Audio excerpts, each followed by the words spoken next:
O Botafogo viaja até a Bahia para jogar contra o Vitória no Barradão. O Glorioso chega para o duelo depois de uma boa vitória contra o Vasco por 3-0. Além de Arthur suspenso, o Alvinegro sofre com muitas lesões. Até mesmo por isso, a comissão de David Ancelotti tem aos poucos mexido na intensidade dos treinos. Internamente, havia um entendimento de que o ritmo das atividades não era considerado ideal para o futebol brasileiro. Lesões em geral, porque temos muitos jogos, porque por muitas condições, não? Acumulamos minutos com jogadores, mas é verdade que dentro da comissão técnica e juntos com os trabalhadores do clube trabalhamos para analisar a situação e adotar alguma modificação daqui ao final de temporada com a carga do treino, porque estamos no final da temporada. Eu chego da outra parte do mundo, onde se trabalha pode ser de maneira diferente, então eu também preciso de um período de adaptação nesse sentido. Estou aprendendo muitas coisas. Enfim, temos a projeção também da disputa pela Libertadores, porque está sendo considerado também o G7, né? Nessa disputa pela vaga na Libertadores. E o G5... Porque o G4 vai todo mundo direto, pode ter G5, né? Vai ter G5. Vai ter G5, né? Na verdade, os 5 primeiros vão direto, vão para a fase de grupos. O sexto e o sétimo pode até ter G8 ainda, né? Pode se o ter Cruzeiro G8. ganhar a Copa do Brasil, por Se exemplo. o Cruzeiro ganhar, exatamente. Olha aí, eu não vou enxergar isso aí de jeito nenhum, né? O Bandeira vai ver pra mim esse troço aí. Vamos lá, olha aí, ó. Chance de G5 e de G7. Então, isso aqui, primeiro aqui é G5, primeira coluna é G5, segunda coluna é G7. Palmeiras, 100% G5 e G7, dá pra botar 100%. Flamengo, mesma coisa. Cruzeiro também vou considerar 100%. Esses três já estão no G5. Esses três já estão na fase de grupos. Tá tudo com acima de 99,9%. Já estão na fase de grupos. O Mirassol tem 85% de chance de pegar a fase de grupos. Né? Ontem caiu um pouquinho a chance porque perdeu do Fluminense. Senão estaria ali com mais de 90% também. Tá com 85% e com praticamente 100% garantido na pré-Libertadores. Teremos Mirassol na Libertadores. Na Libertadores. Pô, os caras subiram para não cair. Não é pré, não. Para tentar não... Não, na pré. 99 é pré, papa. 85 é G5. Tá vendo? Então 85% é Libertadores de fase de grupos. Também tem uma chance grande, mas é 85%.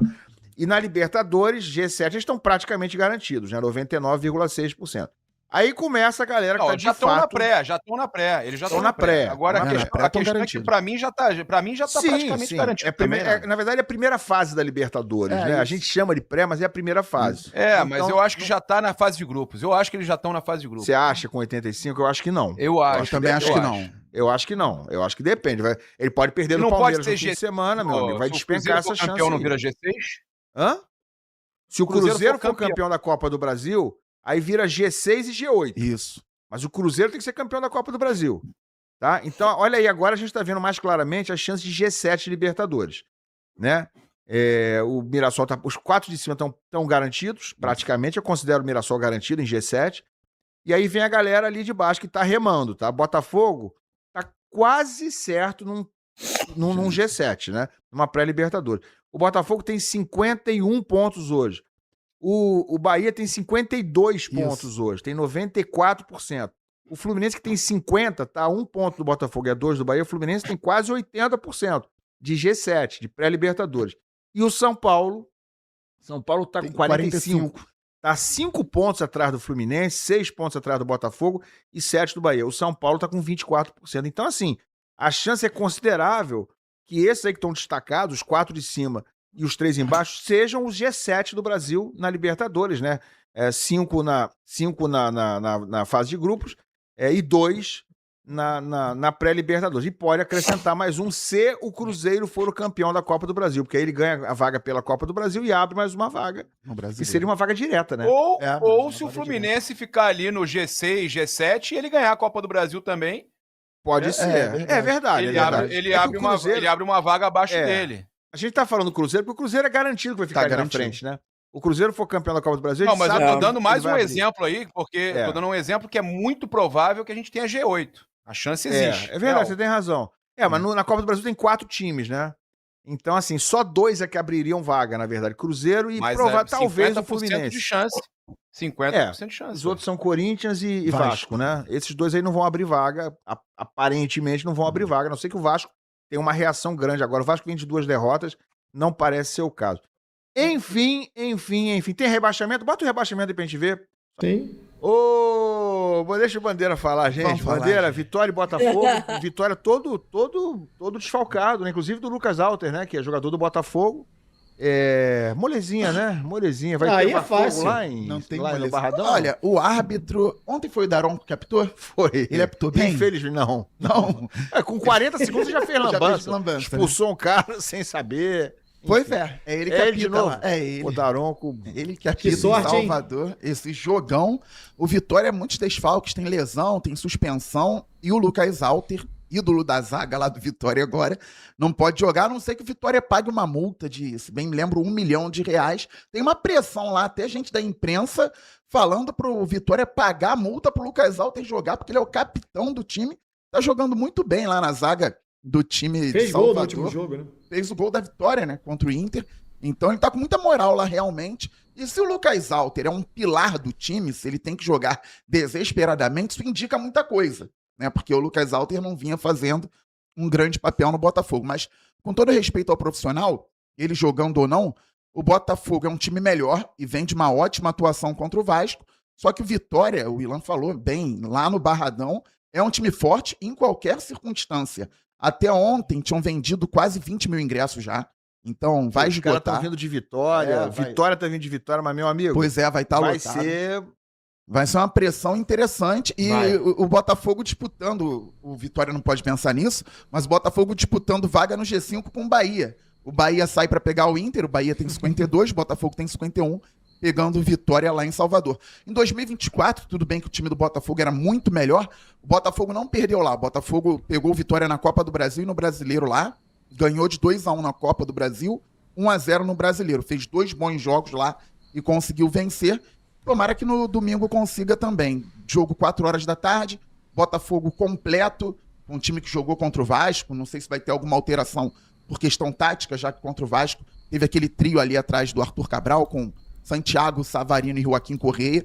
Não sei se o David Ancelotti vai manter o Joaquim pelo lado esquerdo, se o Vitória vai atacar muito pelo lado direito, mas o Botafogo tem todas as peças à disposição, tirando aqueles que já estão lesionados há muito tempo. Agora, 2 boas notícias para a torcida do Botafogo.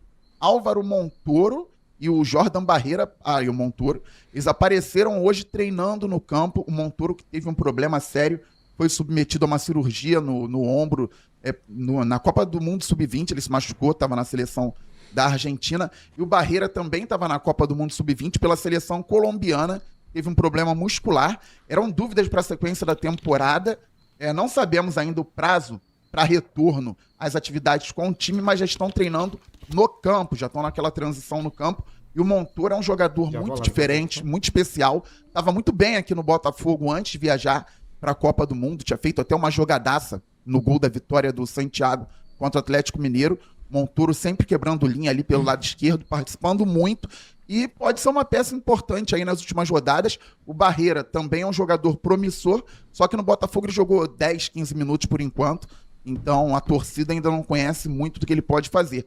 Mas são 2 boas notícias para uma sequência interessante que o Botafogo vai ter, principalmente após o jogo com Vitória. Esse jogo de domingo é muito difícil, mas o Botafogo tem como vencer lá, apesar de toda a pressão. O Corinthians recentemente foi lá, venceu o Vitória por 1-0, e depois desse jogo o Botafogo vai ter tempo para treinar até o dia 18 e vai enfrentar em casa o Sport, obrigação de vencer, e o Grêmio na sequência. Terça, dia 18, sábado, dia 22, Botafogo pega Sport e Grêmio. Vencendo esses 2, independentemente do resultado de domingo, o Botafogo já se coloca na condição de entrar na pré-Libertadores, praticamente vai estar garantido na pré, e pode se colocar também numa boa condição para disputar de fato essa vaga aí no G5. Então, se pontuar lá em Salvador, e repito, tem condições de vencer, Botafogo fica numa situação muito boa no Campeonato Brasileiro, visando aí as últimas rodadas. Aí depois tem jogos difíceis contra Cruzeiro, Corinthians fora de casa, e fecha aqui com Fortaleza. O Botafogo, se apresentar o desempenho que apresentou no último jogo contra o Vasco, é favorito mesmo lá em Salvador. Resta saber se o Botafogo vai conseguir colocar em prática todo esse futebol que foi muito bom na quarta-feira. Olha aqui, o Vasco tá na 9ª posição, tá? 42 pontos. Ou seja, se tivermos o G8, é isso, né? Teremos 6 times direto na fase de grupos e 2 na pré-Libertadores. O Vasco precisaria hoje só subir uma posição, passar o São Paulo, que é o 8º colocado. Cara, a chance da gente ter 4 times cariocas na Libertadores ano que vem é bastante considerável. Pelo menos 4 times, se você incluir a pré-Libertadores e a Libertadores. E talvez até 3 na fase de grupos, né? Se o Fluminense e o Botafogo conseguirem chegar um pouquinho assim, eu não sei se o Vasco ainda consegue. Acho que fase de grupos pro Vasco tá difícil. Não, né, não, Garone? Tá difícil. Porque... Não tem como não. O Vasco tem que tentar entrar nesse bolo aí do G7 e G8 ainda, né? E mesmo assim grupos, já é uma briga ingrata. A linha de corte da fase de grupo, se for G6, tá? Fase de grupo. Linha de corte hoje é 51 pontos, onde está o Botafogo. O Vasco tem 42, tá 9 do Botafogo. Não dá. 6 rodadas não tira. Mas poderemos ter 3 times. Poderemos ter 3 times na fase de grupos do Rio e os 4 na Libertadores. Acho que seria inédito, hein? Hã? Possivelmente seria inédito. Porque assim, antigamente... Antigamente, classificava 2, 3 brasileiros só para Libertadores, né? Era campeão e vice, e aí depois apareceu a Copa do Brasil, e agora, nesses últimos, talvez, 10, 15 anos, que a gente abriu muito com pré-Libertadores e tudo isso. Aí você cria a Sul-Americana, e o Brasil ganhando mais títulos da Libertadores, como tem Flamengo e Palmeiras agora, na decisão. Os cariocas imagina... Porque isso há alguns anos a gente fala do futebol paulista, cara. Isso a gente debate pouco até, né? Há 10 anos, cara, talvez, o debate era que o futebol de São Paulo... torcer pro Flamengo na final. Não precisa disso também, né, Papa? Mas dá pra... O Flamengo consegue sozinho, Papa. Não precisa da minha torcida. Deixa... Até pelo programa, eu vou torcer pros 4 irem pra Libertadores. Rapidinho, lá em 93, o Botafogo vence a Conmebol Sul-Americana em cima do Penharol.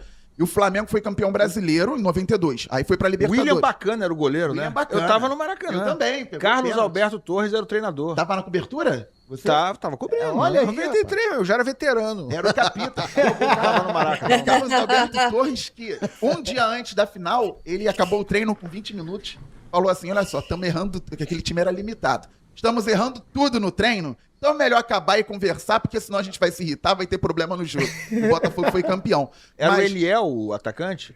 Era o Simval, o Eliel jogava no time. O centroavante era o Simval, os dois fizeram gol, né? Perivaldo. Alta. Eu tava Perivaldo na lateral direita, eu tava lá, tiveram que abrir os portões. William Bacana.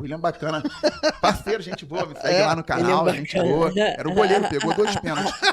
E o time que tem um goleiro chamado William Bacana é um time legal, cara. É um time maneiro. Muito maneiro. É um time carismático, não tem jeito. Ele foi herói na conquista, que ele pegou 2 pênaltis, foi importante. O Botafogo ganhou a competição, o Flamengo tinha sido campeão brasileiro e foi pra Libertadores. Botafogo, Fluminense e Vasco jogaram aquela Conmebol. Porque Botafogo foi o 2º do Campeonato Brasileiro, Vasco 3º em 92, e o Fluminense tinha sido vice da Copa do Brasil pro Inter em 92. Então, quer dizer, times que hoje, tirando o Fluminense, o vice da Copa do Brasil não vai, mas clubes que hoje iriam pra Libertadores na fase de grupos, estavam na Conmebol porque só ia o campeão brasileiro pra Libertadores. Isso é década de 90. E o Botafogo, felizmente, foi campeão em cima do Penharol no final. Ontem o Botafogo venceu o Vasco e o Correia teve uma partida de muito destaque. Não marcou gol, não deu assistência, mas foi um jogador que se destacou muito pela sua movimentação em campo. E o segredo ontem da vitória do Botafogo em cima do Vasco esteve na aproximação dos 3 meias. E uma mudança feita pelo David Ancelotti, que vinha jogando com pontas, ele preferiu jogar com 3 meias de mais qualidade, maior aproximação e deu muito certo. Ele colocou o Correia, o Savarino e o Santi Rodrigues, esses 3 jogadores o tempo todo se aproximando. Esses 3 jogadores sempre próximos e se associando em campo. Isso fez total diferença no jogo, principalmente quando eles recebiam essa bola atrás dos volantes do Vasco. Nessa linha entre os volantes e os zagueiros do Vasco ali, o Botafogo fez o seu jogo. O Botafogo teve a vantagem tática muito clara e eu vou te mostrar no vídeo de hoje o jogo detalhado do Correia e também essa vantagem do Botafogo. Vem comigo. Assim foi o jogo do Correia contra o Vasco. Ele que teve uma ótima atuação. Um dos principais motivos para o Correia conseguir se destacar é a qualidade técnica que ele tem, o fato dele ser um jogador que não se afoba quando está pressionado, como nesse lance aqui, e esse lance mostra muito o desencaixe de pressão do Vasco. O Vasco sobe para pressionar, o Cuesta fica com 2 jogadores para pressionar, o Danilo e o Alex Telles, ele vai no Danilo, deixa o Telles livre e já consegue sair jogando. O tempo todo você teve esses jogadores do Botafogo se aproximando. O Correia, o Savarino, o Santi Rodrigues, até mesmo o próprio Danilo. E o Correia faz algo que diferencia ele de vários jogadores e que muitas vezes quebrou esse tempo de pressão do Vasco também, que era ele conseguir jogar de primeira. Olha só. O fato dele jogar de primeira desencaixa a marcação. Ele e o Danilo jogando de primeira naquele lance. A qualidade técnica do Correia, a visão de jogo dele para pifar essa bola também nas costas da última linha do Vasco, a movimentação do Arthur Cabral. É um jogador que joga de forma elegante. Teve essa possibilidade de fazer o cabeceio, mas aí o Léo Jardim fez uma defesa muito boa. Mas o jogo ontem do Botafogo passou pelos pés do Correia. Mais uma vez a esperteza dele para ganhar, recuperar essa segunda bola e manter o Botafogo no campo de ataque. Recebeu essa bola por dentro. Trabalhando com o Santi Rodrigues, ele vai conseguir temporizar a jogada, esperar o momento certo para soltar ela no Alex Telles. E de novo, na teoria, o Santi Rodrigues era o ponta direita, o Savarino era o meia centralizado e o Correia era o meia pela esquerda. Mas esses três jogadores se procuravam muito e se movimentavam muito pelo campo. O Santi Rodrigues sai lá da direita, vem jogar por dentro, o Savarino sai dessa posição central, vem jogar na ponta. O tempo todo eles se procurando dentro de campo, estando próximos. E aí tem uma tendência muito forte do jogo fluir, porque são três jogadores de muita qualidade. E agora, exemplificando aquilo que eu falei pra vocês. Esse foi o segredo do jogo. O Vasco ia pressionar no seu 4-4-2, no seu 4-2-4, muitas vezes, né? Os pontas subiam mais e faziam parte dessa linha com o Verratti, com o Felipe Coutinho, o Raia e o Andrés Gomes. E aí subia o Barros e subia o Tietê. Para encaixar, o Barros tentava encaixar no Danilo, o Tietê tentava encaixar no Marlon Freitas. Só que os zagueiros do Botafogo estavam conseguindo quebrar essa pressão do Vasco, encontrar esse passe no entrelinhas do Vasco, nessas janelas que não eram tão fáceis, mas eles conseguiram encontrar esse passe.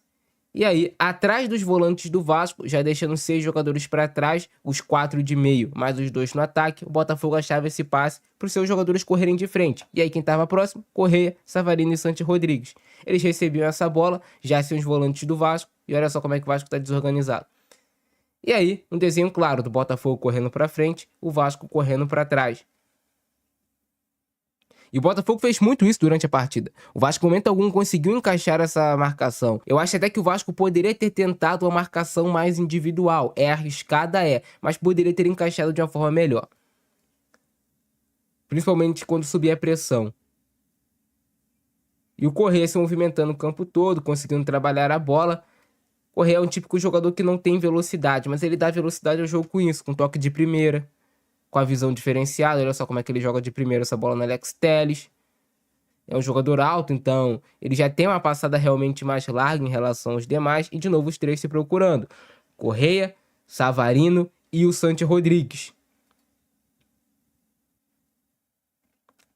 Novamente, bola do Santi, agora para o Correia e olha onde já está o Savarino lá por dentro. E a marcação do Vasco, novamente, bagunçada.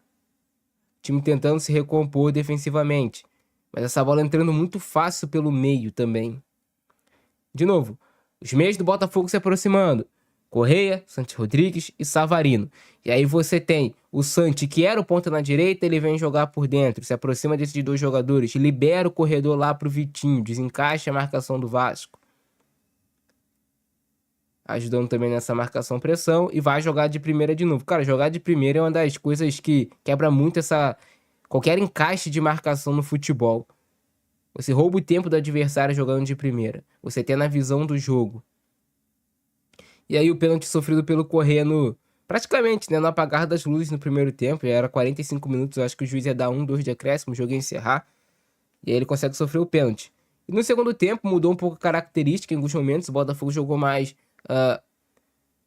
com bloco médio, baixo, marcando e em transição rápida de contra-ataque. Aí teve essa grande chance do Correia, mostra toda a qualidade técnica do jogador para dominar a bola.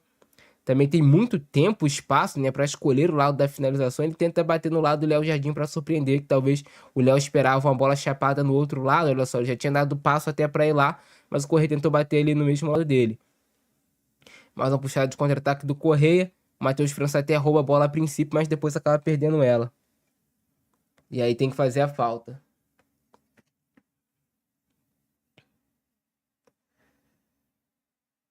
Esse foi um dos grandes segredos do jogo, né? Os meias do Botafogo se aproximando. Botafogo, de novo, ó, aquele exemplo. Como o Botafogo conseguia, né? Aqui no caso, se eu não me engano, foi o David Ricardo ou o Alex Telles. Ele vai, ó, a marcação do Vasco, 4-2-4 do Vasco. E no entre linhas do Vasco vai entrar o passe para quem? Para um dos meias do Botafogo, no caso, o Correia. Entra o passe pro Correia. E já desbloqueia essa pressão do Vasco, já deixa 6 jogadores do Vasco para trás. O Vasco executou muito mal a marcação-pressão. Eu acreditava que o Diniz, em algum momento do jogo, principalmente quando foi para o intervalo, encaixaria essa marcação do Vasco, encaixaria essa pressão do Vasco para ser efetiva, mas ele não conseguiu fazer isso em momento algum do jogo. Ele foi do primeiro ao último minuto marcando nesse 4-4-2, que mudava para um 4-2-4, quando o Vasco queria ser mais incisivo na pressão, e o tempo todo o Botafogo conseguindo encontrar essa bola nas costas dos volantes do Vasco, com esse passe mais vertical, ou com os zagueiros, ou até mesmo com o goleiro Léo Link, com o Alexander Barbosa, com os laterais também participando. Então o Botafogo mereceu ganhar o jogo, a parte tática fez muita diferença, mas a parte anímica fez muita diferença também. O Botafogo estava vencendo os duelos, às vezes você não está equilibrando na tática, você não está equilibrando na técnica, você tem que vencer duelos, você tem que brigar, disputar, e o Vasco não conseguiu. Calma, não vai embora ainda. Aqui em cima tem um vídeo especialmente escolhido para você, e aqui embaixo tem o último vídeo que a gente postou. Corre lá e assiste, é maneiro. E aqui você vai se inscrever no canal, clica aqui, se inscreve no canal, dá essa moral pra gente. Tamo junto.